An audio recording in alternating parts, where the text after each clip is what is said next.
Ludwig Mies van der Rohe has been called one of the greatest architects of the 20th century. In the 1950s and 1960s, he was arguably the most influential architect in the world. He designed buildings that reshaped cities and changed the idea of space. He enjoyed two successful careers, one in Germany, the other in the United States. As a modernist, he revolutionized the American city skyline with his signature steel and glass box international style structures. Now, for the first time ever, the Museum of Modern Art and the Whitney Museum of American Art have coordinated complementary exhibitions celebrating Mies's work. Here is a look at the two exhibitions. Here, Mies also constructed the now famous German pavilion. Seldom in the history of architecture has a structure been so influential. Interpretations of the pavilion are as varied as the reflections on its surfaces. However, its function was to serve as a symbolic ceremonial space. Through its expanses of plate glass, Mies allowed the ceremonies within to be clearly visible, a concrete expression of the democratic aspirations of the young Weimar Republic. At the opening ceremony, a government commissioner said, "We wished here to show what we can do, what we are, and how we feel today. We do not want anything but clarity, simplicity, honesty."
Joining me now is Barry Bergdoll, co-organizer of Mies in Berlin at the Museum of Modern Art. Phyllis Lambert, the director of the Canadian Center for Architecture. She organized Mies in America at the Whitney. And Paul Goldberger, the architecture critic for the New Yorker magazine. I am pleased to have them here at this time. This is what Paul Goldberger said at the beginning of his piece about Mies. In 1954, when Phyllis Lambert, an aspiring architect and the daughter of Samuel Bronfman, the head of Sigma, was asked by her father to decide who should design his new headquarters on Park Avenue, she considered every big name from Frank Lloyd Wright to Corbusier to Louis Kahn. She chose Mies van der Rohe because she wrote, "The younger men, the second generation, are talking in terms of Mies or denying him." 43 years after the bronze and glass Seagram building was finished and 32 years after his death, they still can't stop talking about him.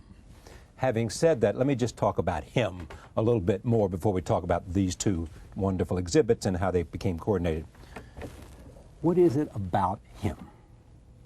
I think that there is this internal sense of his own being, and that convinced at 19 years old, 20 years old, one of the top philosophers in Germany to build, in Berlin, to build a house by him. And that radiates throughout his buildings. Mies was a person who was an autodidact. He learnt to read philosophy, science, and he had an extraordinary eye.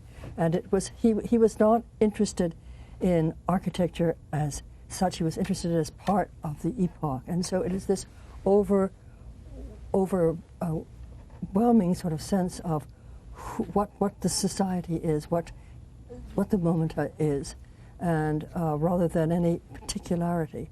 I mean, like Le Corbusier is working on the connection between man, inches and right, feet and mathematical, and Frank is growing out of the ground. But Mies is worrying what is the essence of our time, and so I think it's this sense of a metaphysical sense of the world that was within him that makes the extraordinary quality of his buildings.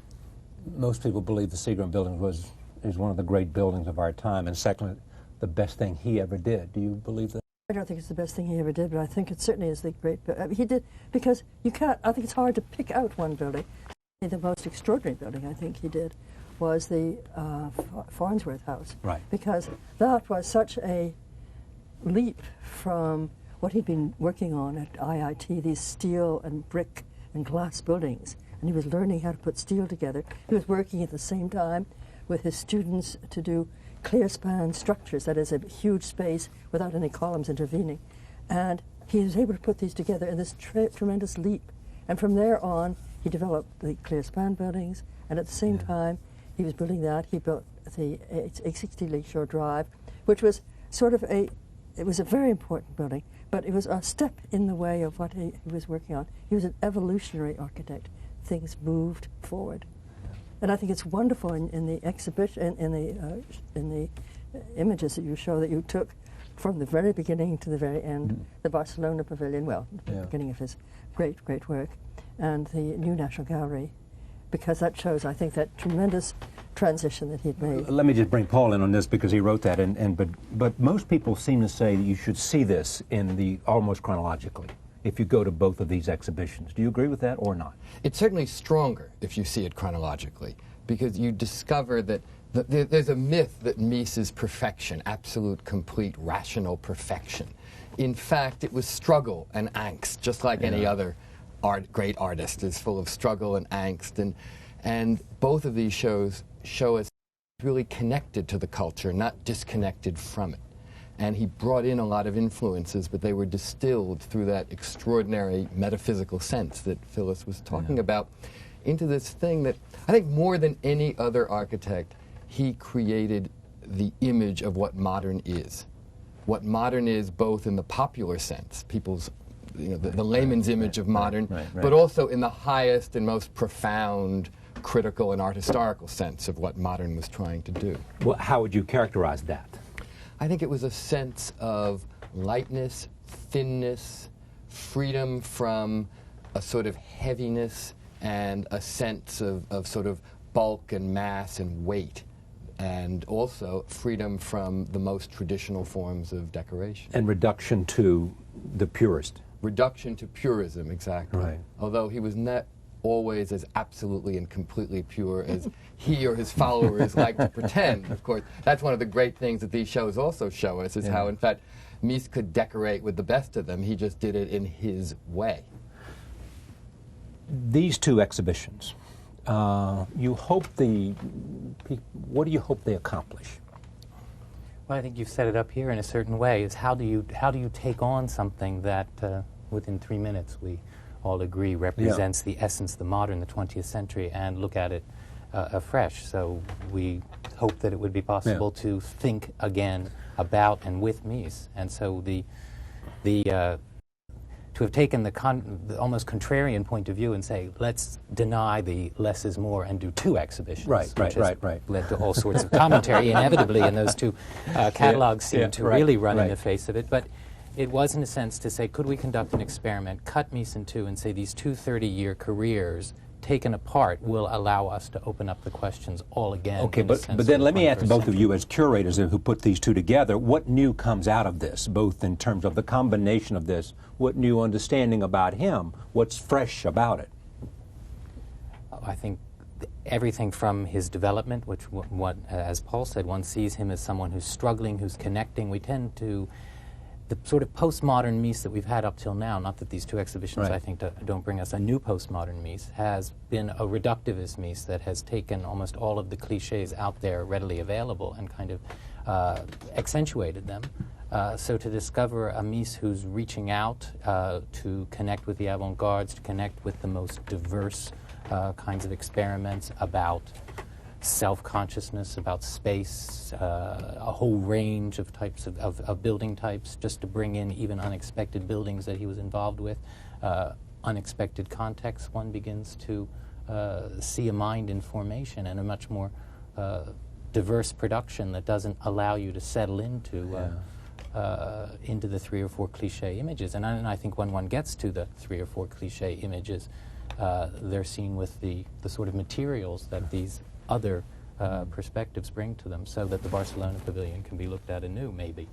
Yeah, but I think that you're because you did a terribly important essay in the exhibition, and that is Mies in the landscape, and the landscape. Mies has always been seeing as somebody who's completely unrelated to the context that he was working in, and to the environments. And this, I think that's one of the things that this show, these two shows, brings out. Oh, absolutely. Your show too, very much. Yes, so absolutely. There's a very good essay in the America catalog about Mies and urban context too, which is really the equivalent in a way of Paris. But come back to your point. Let me just elaborate on that in terms of landscape and his own thinking about that. Well, I think, Mies always said, and it's true, he said, I'm nothing is special. The buildings I build are an idea, and they're not tailored to each situation, which is absolutely true.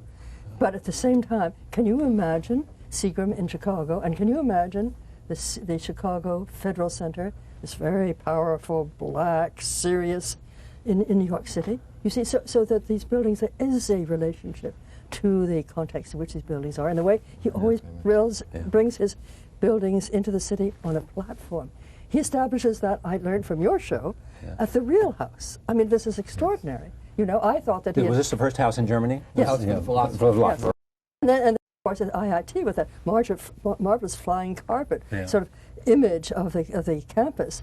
But this is where he learned to insert the building into the city, which he called a jungle, that went on and on. But you had to find how you could make a marvelous place in that city. And this is what he's doing. So he's not doing what Le Corbusier did, was tabula rasa, knocking everything down.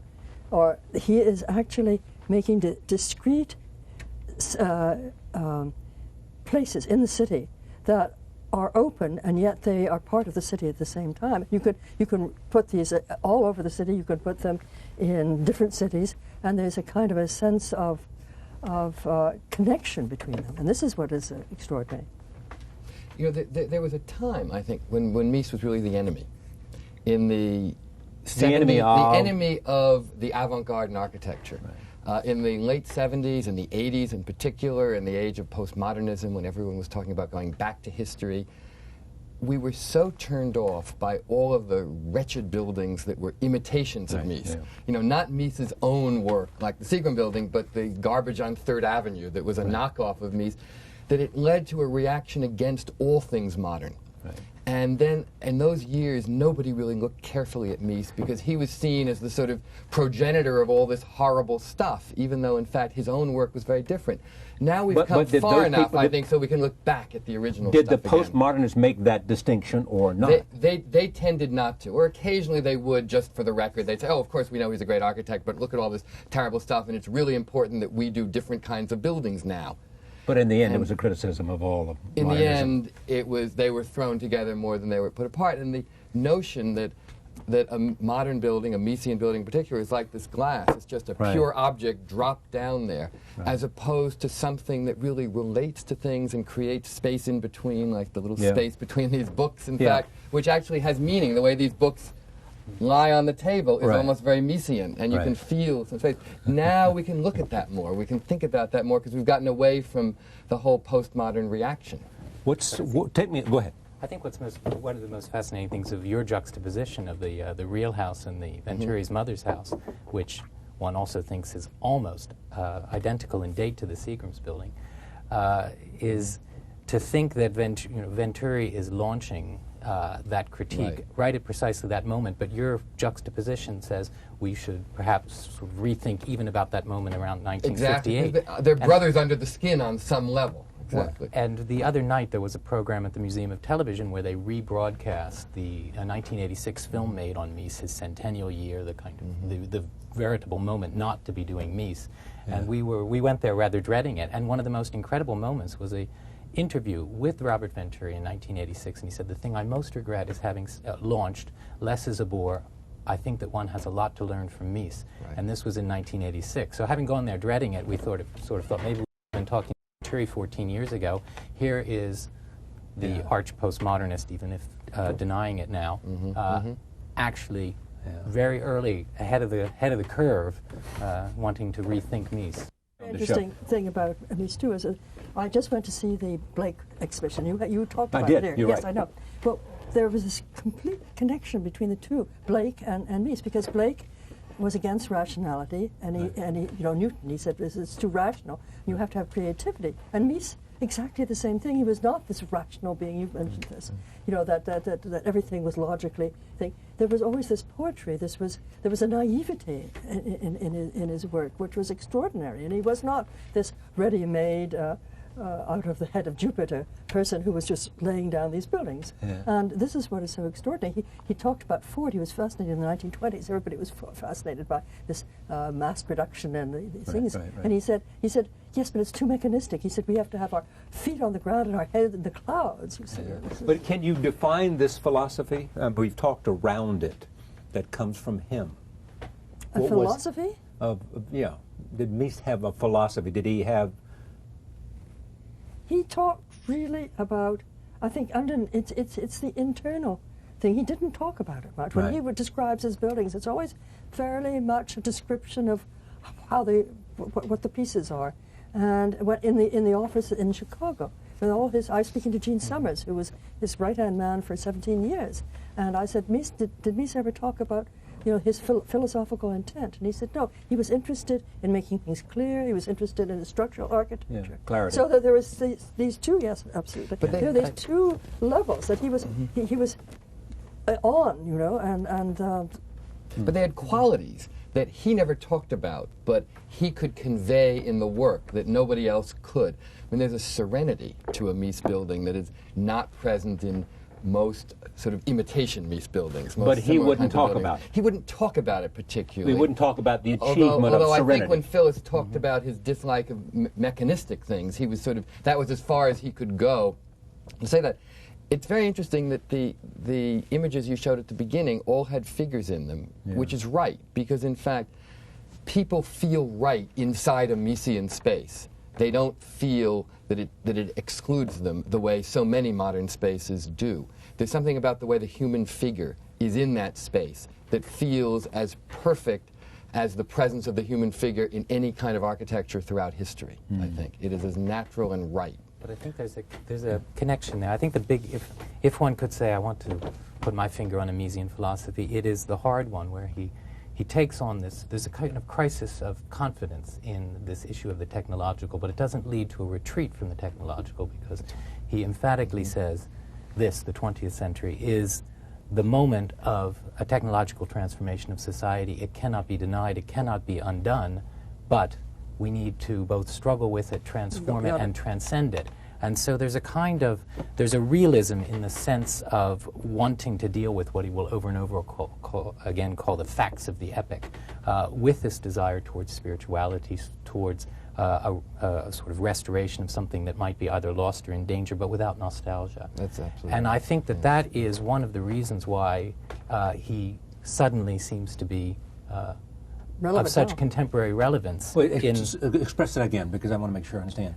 This grappling with the issue of the technological, but yet a seeking for spiritual values and a sort of acceptance of the facts of the era. Because what he says in that comment, and again, as you say, not declared in a lecture, but in his philosophical notebooks to himself, is that we agree with the means but not the end of Ford. So in other words, the steel building is this. We have to accept the rolled steel section, but we don't accept it as something that we don't need to struggle with to try to bring to some reflection about some kind of universal, some essential that goes, I think, to what you're talking about this putting the empty space that is to be occupied by someone who's going to come and have some kind of experience that's not programmed but's created in a certain way. Let me talk about, go ahead. There's a sense of humanism in all of it, I think. Always, an ever-present humanism, although that's not a word Mies himself used. I think it's one we can apply now after the fact. You always sense that these spaces were made for people and for human life and human society to go on within them, which is very different from what happened with a lot of the architecture that followed Mies. But it's interesting the way he even draws. He never does these mechanical views of buildings that are called isometrics. He always draws perspectives from the ground. And he asked photographers when they were doing the photographs from the ground. This is where people perceive. He was interested in the body and how the body moved through these buildings and how the body perceived the spaces they were seeing. The other reason it's so relevant now, and this is what Barry was talking about, I think, is that we're now at another kind of revolutionary moment. When Mies developed his work, we were at a moment of tremendous technological development and a sense of things being very new. Now, with computers and cyberspace and a whole different technological revolution, we're right now thinking again about how that will change architecture. And the lesson of Mies, that it will change architecture completely in one sense, but it does not have to change architecture at all in another sense, which is to make a civilized enclosure for human use. Yeah. And to be able to have both of those things is important. I thought about this question earlier, and I wanted to ask you now. Where are we now in terms of architecture? Let's take ourselves away from Mies, or use Mies as an example.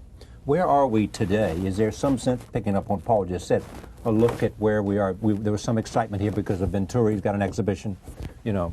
And an exhibition of Frank Gehry. Frank Gehry is at the Guggenheim, and here we got 2 museums devoted to Mies. Right.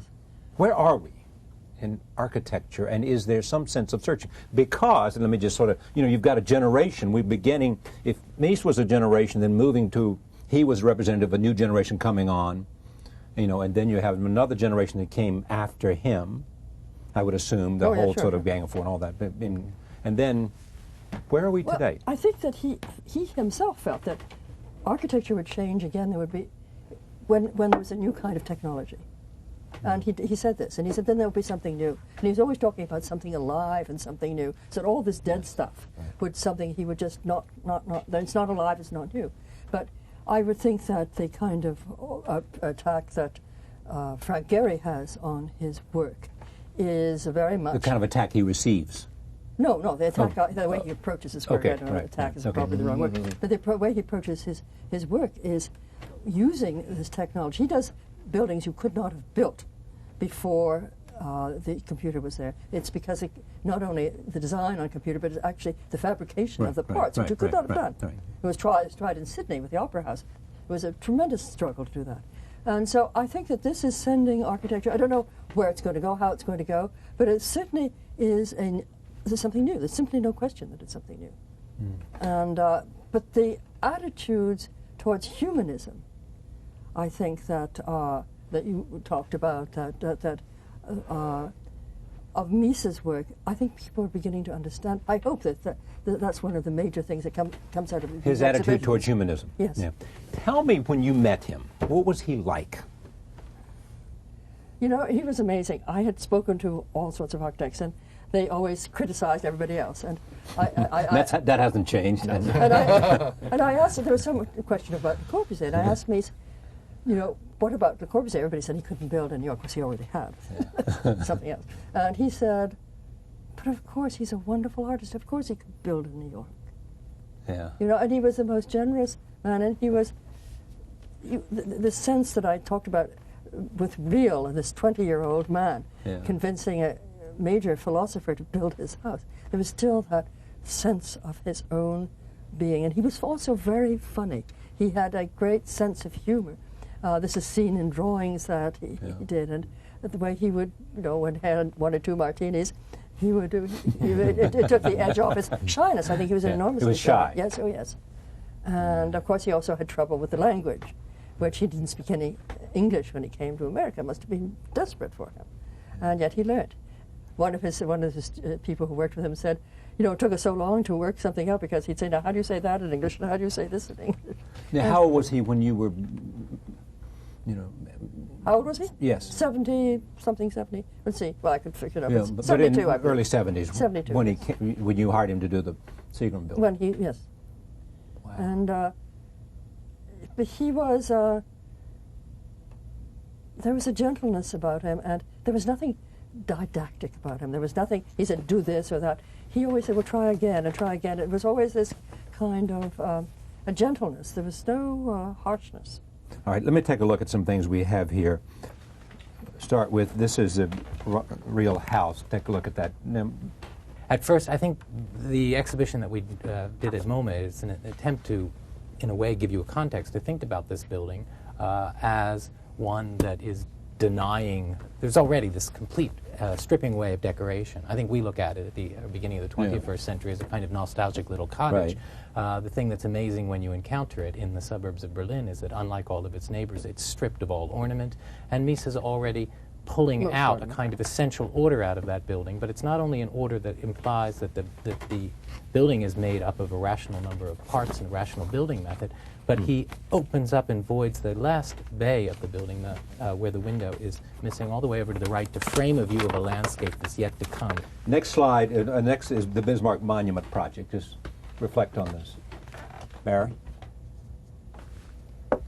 Well, this is, I think, this element of Mies that runs right through his life, which is simultaneously an exploration of the new and a kind of basic conservatism that's always almost like a weight to kind of pull on him. And I suppose, too, as we look back at the beginning of the 21st century, that's one thing that makes him such both a prototypical modern but an untypical modern in this sort of struggling with traditional values. For who would expect that one of the first competitions of a future modernist is to celebrate the unifier, the militaristic unifier. Yeah, of but Germany. that's not his choice. But I think that what is so interesting in this is also that sense of repetition that comes back in the mullions of the high-rise buildings. And that he's playing with a rhythm that's deliberately too narrow. It's a kind of spacing of rhythm that has almost musically to deal with the scansion of the eye rather than the fundamentally the necessities of structure. The next one is the Pearl's House, again, and one he's well known for.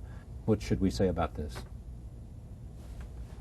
Well, there's a sense of sleekness in all of these, actually, and a sense of tight surface pulled across.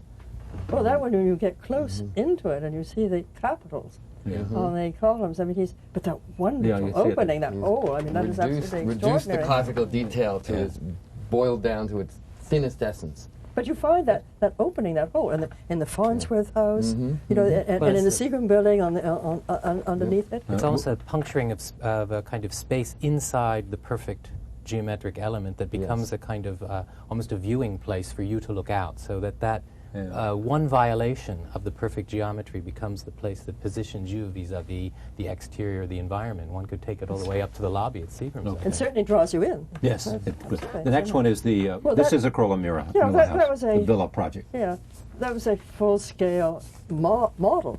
And what to me is interesting is that Mies, beginning in America, drew to think. But then he got to a point where he just made models, and the use of models in his work was just very, very, very interesting. He drew to think. He drew to think. Yeah, that's interesting. All right, next we'll see, as I started to say, the Werner House. This is about when, Paul, do you think? Werner House, Barry, do you know the exact date? 1913. 13. So just a few years after Real. Right. Outside Berlin as well? This is just in the suburbs of Berlin. Interestingly, right next to the Pearl's house, there's the famous story of Mies going to visit the Pearl's house after the Second World War, one of his few return trips to Germany, and he was taken around to rediscover this early villa culture that he had been part of. And he acknowledged the Pearl's house, and although over your shoulder is the sort of neo-Biedermeier Werner house, he didn't even turn around. And so there was a kind of editing of the career that went on with Mies, which is one of the themes of the show, is to reverse that. To reverse the editing. Okay. Yes. But he edited himself. He edited himself. Yeah. So that's one of the and denied. And then the Miesian acolytes encouraged even more of that editing, of course. And the point of the editing was what? To do what? It was to suggest that this was a pure and perfect rational architecture from beginning to that developed almost like Athena springing from the head of Zeus. Right. Yeah, I think, and then an avant-garde architect and didn't have any connection to traditional architecture. Yeah, I got you. Next is the glass skyscraper project. This was when again? 1921. 22. This is 22, I guess. This one. Well, what he's actually looking at here, and he talks about it, is the reflection and the of glass. He said if you took a big, large pane of glass, it became very boring. And so what he's working on here is how he actually had plasticine. He put these long pieces of glass into the plasticine to be able to see what he was doing.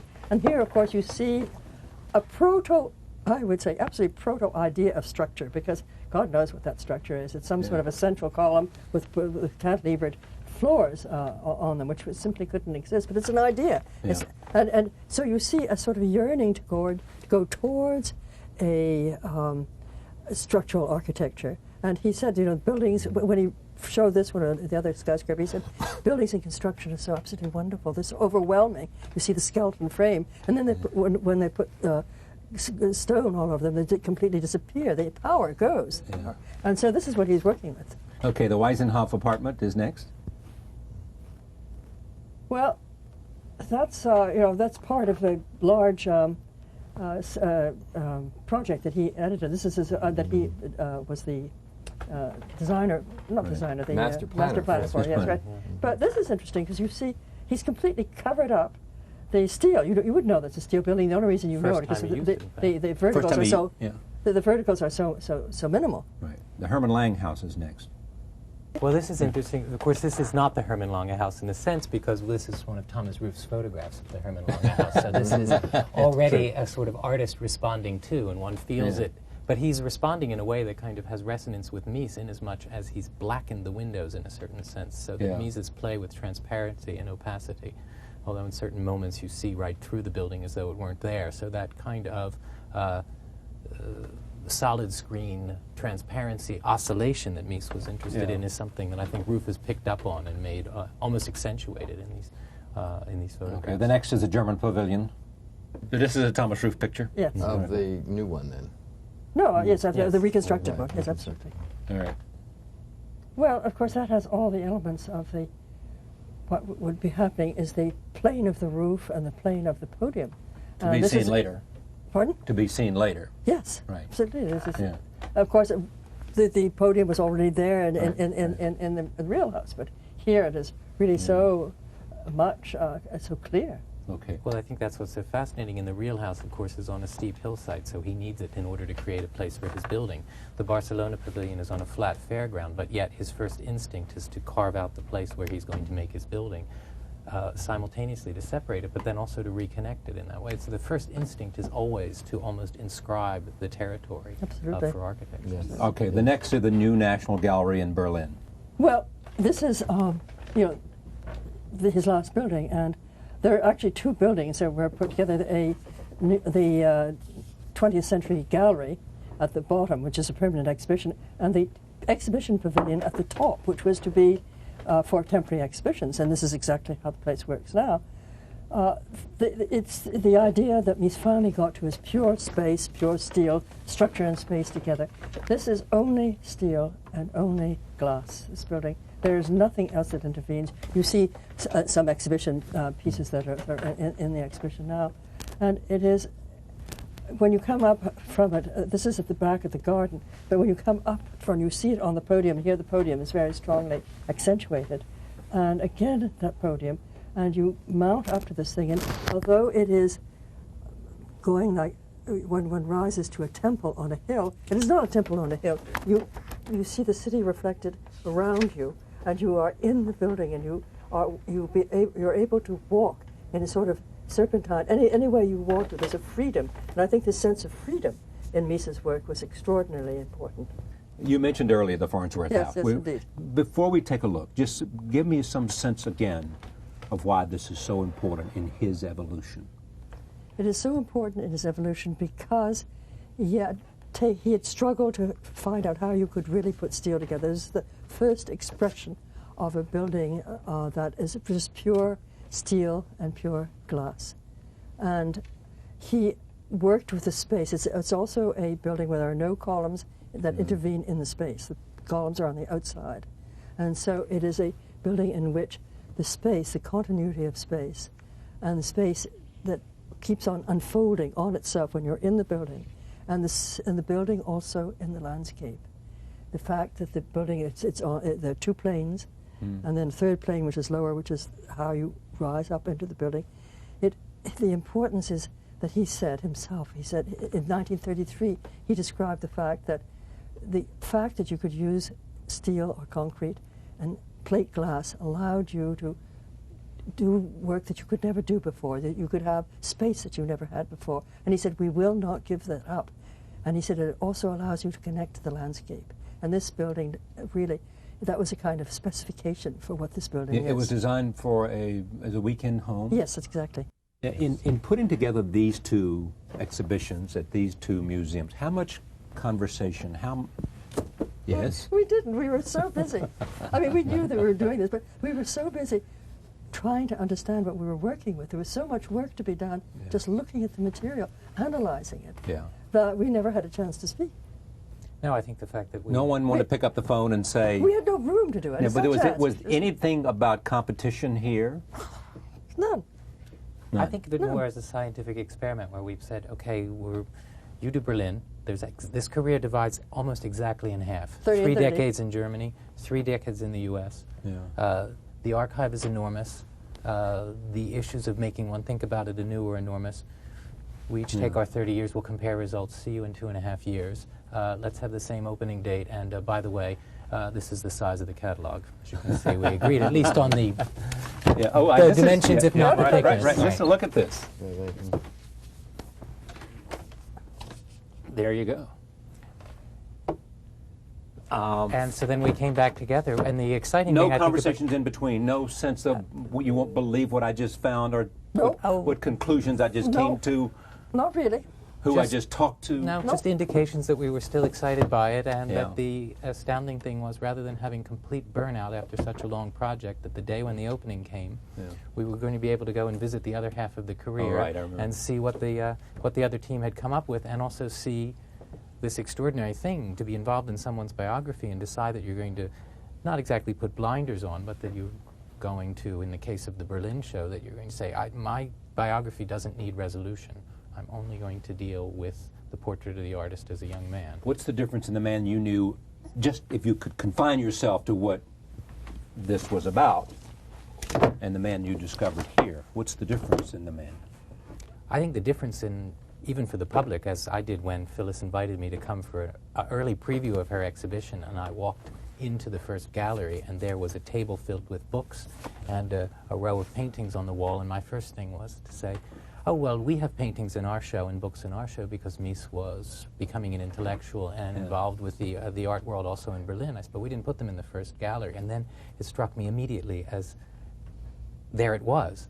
Here was a man who'd packed up the essence of a world for himself, brought it to America, and there it was in the first gallery in the Whitney show. Yeah.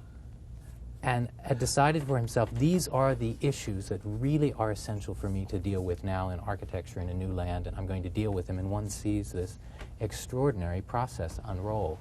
And all of the themes are recognizable from Berlin, but the entire context, as well as the very personal aspect of that intense search, I think you've captured the beauty. Okay, but before I go back to Phyllis, tell me what themes you were talking about that come out of Berlin.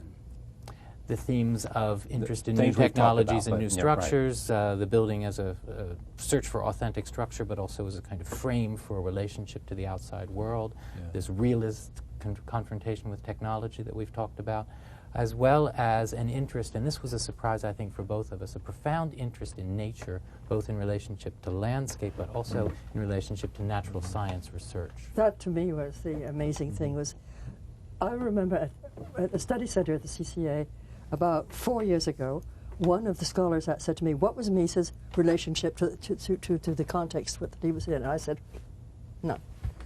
And then I've ruled that day ever since, you know? And that's a marvelous way to say it, because it became so evident, so strong. And so when I knew about Barry's essay, something about the landscape, that's about all I knew. And when I read his essay and I saw the show, and I said, oh my God, this is absolutely extraordinary. Yeah, you know? It was there. Yes. Yeah. So what would you say today in answer to the question about his relationship to landscape? I mean, other than what you've already said here. Well, of course, it's a landscape. You wouldn't say none, you would say what? I would say that he was tremendously conscious of this.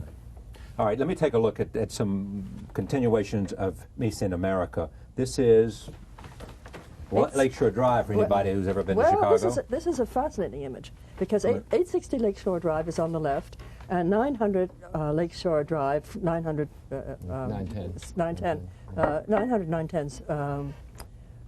Esplanade, as it's called. Right. But just stop here, because don't go too far away, because you can see how clear the skeleton structure. And I do not believe that that's what Mies really finally wanted.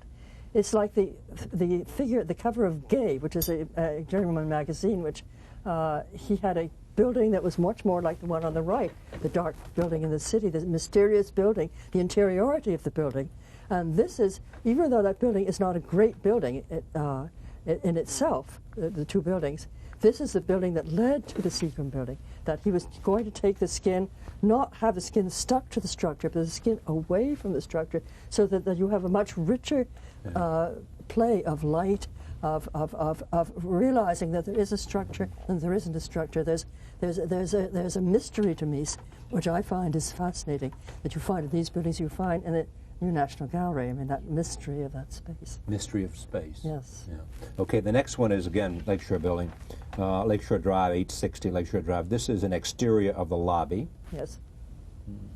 Well, this, again, is that great plaza that joins the two buildings, and the way the columns come down to the ground, and then there's this, look, there's a whole huge structure above that, you know, and so that there's a kind of a definition of an openness, and then the enclosure of that is above it is astounding, and you see it, the photographs this way.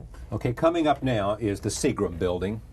Well, on the left is Phillip, and on the right is Mies. All right. Well, there's a small photograph in the exhibition of when, just after the building was built, in which you see the building set on its plaza. Yeah. And the fact that people always talk about the Seagram building, they do not talk about the Seagram building as being a precinct within the city.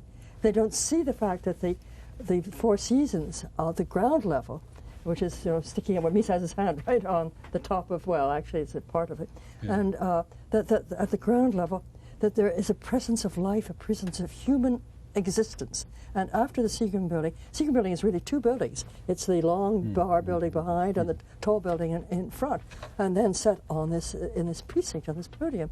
And all his buildings afterwards, the Federal Centre, the Toronto Dominion Centre, there was always a number of buildings playing against each other, sliding from sort of still the romantic German idea coming through. And then there is always a pavilion, whether it's a bank pavilion or whether it is a post office, which is a presence of human existence. Paul, why is this a great building? It's a great building for so many reasons. It's a great building because of its extraordinary beauty, perhaps more than anything else. The proportions, the materials, the presence in the city. As Phyllis said, it's a presence. It's not just it's a place, it's a presence. The plaza, which exists not just to set off the building, although that was part of the reason, but also to be a place unto itself and to connect to other things, the way it connects to the racket club across the street and everything else. You know, it's interesting, somebody once said critically of Mies that Mies never uses diagonals, which are much more naturally part of human life. We sort of tend to walk in, but in fact, part of his genius was to make us the diagonals, in effect. You know, if you look at the Seagram Plaza, there are no diagonals because we are the diagonal as we cross it. And we feel within that beautiful enclosure that he's made, which is really one of the greatest outdoor rooms that's ever been made, certainly in the 20th century and in New York. So it's beautiful and great for those and other reasons as well, I think. This next slide shows you the lobby. And the connection to the racket club. Across the street, you see how beautifully he tied that building into the city around it. It's not stepping apart from the city. It really is connecting. It's just not connecting by imitation. It's connecting in a different, much more subtle way. And you know, the magical thing is that when you walk towards through the open, you come through the glass, through the open lobbies, which, you know, you go on to the Four Seasons, and you see reflected in the glass wall of the Four Seasons, you see both the Racket and Tennis Club, and also you see the Picasso curtain, so that you have this conflation, this sense of this whole cycle of the space. Even on a very simple level, it's one of the only buildings in which almost every building built by a real estate developer in New York at that time, the elevators were turned. So you would walk in the lobby and then have to make a 90-degree turn and wait in a kind of dark corridor for the elevator. Mies set the elevators, in fact... you walk in the front door and you walk, and there you are. Right. So while you wait, you actually look out and see the light that Phyllis described. Also, every last detail of that building was designed specially for it. Phillip Johnson, who was Mies's associate on the project, designed the faucets in the bathrooms. Nothing was taken out of a catalog. Everything was made particularly it was an opportunity to do that. Yes. That was the thing. It was a new time. You know, there wasn't even, you couldn't use drywall at that time. It was really very interesting. A lot of primitive technology. Here is what Phillip Johnson said in a recent conversation. Phillip at 95 talking about Mies. He did the greatest buildings of his time. I mean, they still, you go back and you earn awe about the skill and the greatness of the designs. What was it about the designs that you thought made them great? I can't make it as clear as I can with a copy of a Roman temple. Yeah. But because he made the original buildings, you see. Yeah. He didn't need any figures to help him. What was the relationship between the two of them, Phyllis? Well, Philip, when Mies asked him to be the co-architect of the building, Philip said he almost cried. And the relationship was, I don't know, it was a complete, Mies was a most cordial man, and he would never had a difficult relationship with anybody. There was a little scene between the two of them that have been talked about, but that was incidental. It was just, I think, too much, probably, drink. And it happens. Yes, it happens. But it was completely cordial. But Mies was the architect of that building in every way. And you know, interesting that you talked about the plaza, because Mies went back to Chicago. It's a complicated reason of the AIA and professionalism in this country, where the professions try to keep the AIA, American Institute of Architects, where they try to keep the Germans or foreigners who came into the United States out of the professions. I mean, there was and so Mies was not accepted in the AIA in New York to have his license for New York, because they didn't feel that he had an appropriate high school degree, okay? And so Mies went back to Chicago. They told him he could take a high school leaving test. Mies went back to Chicago, and Philip then worked on the plaza. And in working on the plaza, he made the whole thing in water. He put water over the whole plaza and had just a path going into the building. You're diagonal. Of course, this was impossible for Mies because the freedom was gone. Right, of course. That's a great story. That's a wonderful story. I've never heard that story. That's amazing. And it makes the point, doesn't it? Yeah. Well, the amazing thing, as you were saying, is that the sequence building puts everything on stage. The plaza doesn't only put the building on stage; it puts both the city on stage, and then alternatively those who are in it on stage. So those three steps up from the street, you know, are just amazing. They just elevate you, putting you on stage. Indeed. Paul, do you? Phillip Johnson was Mies's greatest acolyte, and the person who really did the most to raise his reputation here. Did a show at the Museum of Modern Art in 1947, which helped bring him to international attention as well.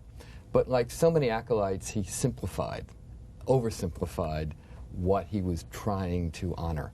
And I think that was really the problem. That was what we saw in what you've just said about the plaza, in fact, that he, Philip, for a very long time, supported the view of Mies as this pure, perfect rationalist, and didn't pick up or chose to ignore all of the subtle aspects of his character and his architecture and his influences that these two shows have now so brilliantly brought to the forefront.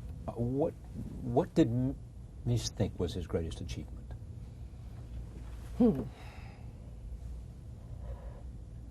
Well, I think that for what he thought and what he said, he talked about rational architecture, and you know, and what he really did, I think that he wanted to do an architecture that everybody else could do, but that's not it either. I don't know what he thought was his greatest achievement, but I think that the quality, I think that, you know, each building that he did, that was the best building he ever did. Yeah. When he did Crown Hall, he said that was the best building he'd ever had. And then when he did the new National Gallery in Berlin, that actually, he had done a building in concrete, which was very similar to that, and another museum in steel, very similar to it. And, you know, and then he didn't build them. They were projects. And then he found it was a building he had to build. I think for Mies that the clearspan building was the most important. And I think that those clearspan buildings have a much greater variety and possibilities within them than the Skyscrapers. The Skyscrapers, he went through sort of a few stages, and then he got to where he thought that was right, and from there on in, he had no real interest, I think, in them. But he kept on through his whole life in America, working on the clear span building. And I would think that having Berlin his crowning glory, and I think that everything he was working on was towards Berlin, because it was all the things we've talked about, the building on the podium, and the structure, but it was the mystery of the building, and it was the extraordinary space in the building. And I think that was everything he was driving towards. I think it was the last word you said. I think it was a creation of a kind of space. And I think one of the problems of the Miesian legacy is it's much easier to focus in on the structure and the thing of the building rather than to understand the mysterious art of making the spaces both within and without, and only separating them by a glass pane, either opaque or transparent. And both are dependent on each other.